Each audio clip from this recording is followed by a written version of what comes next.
Aka-ukalar xonasini qanday bo'lib berish kerak? Ularga 2 qavatli karavot olib bersangiz, har kuni joy talashib janjallashadi. Shuning uchun xonani quyidagicha bo'lib bering.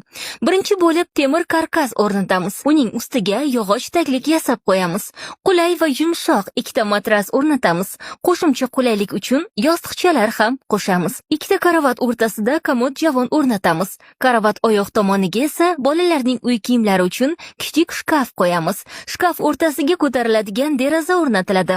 Karavot o'rtasiga bolalarning kir kiyimlari va o'yinchoqlari uchun tortmalar o'rnatamiz. Chiroyli bo'lishi uchun karavot yoniga yarim joyli eshik uchun joy ochamiz. LED chiroqlar go'zal muhit yaratadi.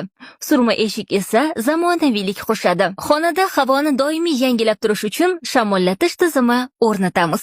Xona markaziga katta shkaf qo'yamiz. Shkafning 2 chetiga dars tayyorlash uchun stol qo'yamiz. Yuqori qismiga kitoblarni joylash uchun kitob javoni o'rnatamiz. Yanada foydali ma'lumotlar bilib borish uchun bizga obuna bo'ling.